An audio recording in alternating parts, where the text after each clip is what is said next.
রাফা সীমান্তের ধুলোমাখা প্রান্তরে যেখানে ত্রাণবাহী ট্রাকগুলো থমকে দাঁড়িয়েছিল, ঠিক সেই মুহূর্তে হাজির হলিউডের বিখ্যাত অভিনেত্রী অ্যাঞ্জেলিনা জোলি। যুদ্ধ, অবরোধ এবং মানবিক সংকটের ছায়া ঢাকা এই দ্বারপ্রান্তরে তার উপস্থিতি যেন নতুন করে আলোকপাত করল মানবতার এক অপ্রকাশিত বাস্তবতার ওপর।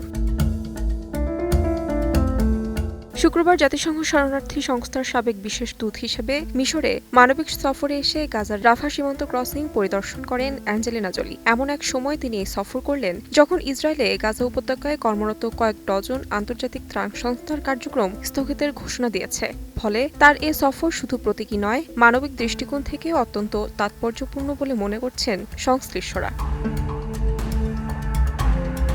রাফা সফর নিয়ে দেয়া এক বিবৃতিতে জলি জানান, আমি বিভিন্ন মানবিক সংস্থার সঙ্গে কথা বলেছি। তারা অসংখ্য বিধিনিষেধ ও গুরুতর ঝুঁকির মধ্যেও গাজার সহায়তা পৌঁছে দিতে সর্বোচ্চ চেষ্টা চালিয়ে যাচ্ছে। এমন একটি বিশাল গুদাম আমি ঘুরে দেখেছি যেখানে গাজায় প্রবেশের অনুমতি না পাওয়া ত্রাণ সামগ্রী স্তূপ করে রাখা এবং যার অধিকাংশই জীবন রক্ষাকারী চিকিৎসার সরঞ্জাম।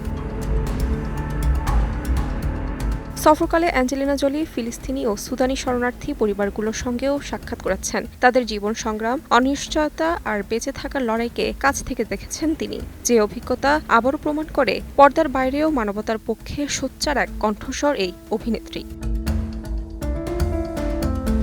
তাহমিনা তন্নি, সময় সংবাদ।